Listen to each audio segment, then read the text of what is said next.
Hey, good morning Internet. Aujourd'hui, je veux adresser un message particulier à tous les guerriers et guerrières de la vie en cette fin d'année. Parce que j'ai eu près de moi des gens qui ont tenté des choses dans les règles de l'art. J'ai moi-même plusieurs fois dans ma vie tenté des choses dans les règles de l'art. C'est-à-dire la motivation y était, la planification y était, la foi y était, tout y était. Et ça n'a pas marché.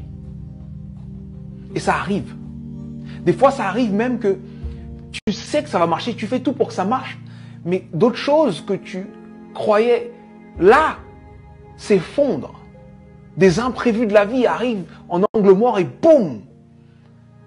Des choses qu'on peut appeler catastrophiques. Et là, tu te poses la question, mais pourquoi moi?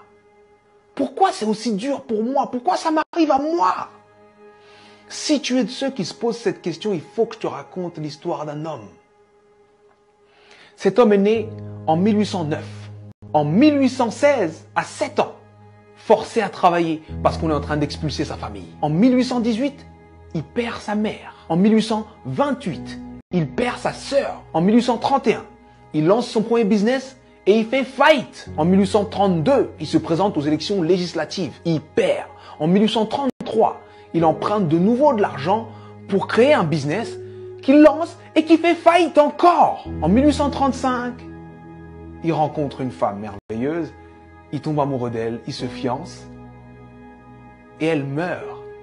En 1836, il rentre dans une période sombre de sa vie, il rentre dans une dépression profonde et il reste alité pendant 6 mois consécutifs. Mais il se relève. Il se relève et cette même année, 1836, il se représente aux élections législatives et il perd de nouveau. En 1840, il se présente pour être électeur. Il perd. Et en 1842, il rencontre la femme avec qui il va finir sa vie, sa femme. Il tombe amoureux, il se fiance, il se marie et elle lui donne 4 enfants. Et il en perd 3. En 1843, il se présente au Congrès et il perd. En 1845, il se présente de nouveau au Congrès et il perd de nouveau. En 1850, son fils meurt. En 1854, il se présente au Sénat. Il perd. En 1956, il se présente pour être vice-président. Il n'a même pas 100 voix. En 1958, il se présente de nouveau au Sénat et il perd de nouveau. Et en 1960, Abraham Lincoln est élu président des États-Unis d'Amérique. Et il fait 2 mandats exceptionnels qui font de lui l'un des présidents les plus respectés et les plus impactants de l'histoire des États-Unis. C'était important que je te raconte cette histoire. C'était important que je te raconte cette histoire parce que on voit le héros, mais on ne voit pas les coulisses de la réussite. Il faut que tu acceptes les coulisses de ta réussite. Peu importe la difficulté, peu importe ce qui se passe, peu importe ce que tu dis, sache que tant que tu respires, ton but t'attend. Tant que tu respires, ton rêve t'attend.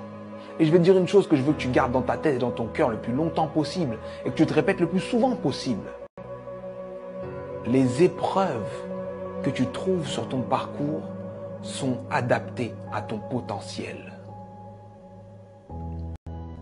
Les petits potentiels ont de petites épreuves. Les gros potentiels ont de grosses épreuves. On peut tous, dans nos vies, prendre des feuilles, noter les dates des moments les moins drôles de nos vies, les moments les plus difficiles de nos vies, et faire une liste comme celle que je viens de faire pour Abraham Lincoln. Mais sincèrement, je pense que Abraham Lincoln faisait l'inverse.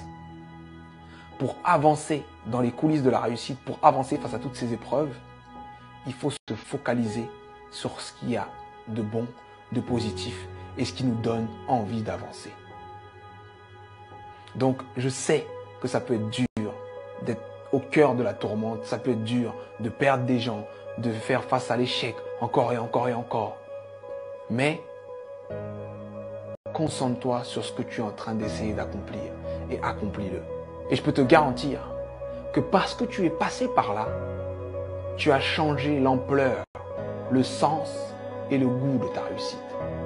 Alors traverse ces épreuves elles sont adaptées à ton potentiel, elles sont là pour te faire grandir.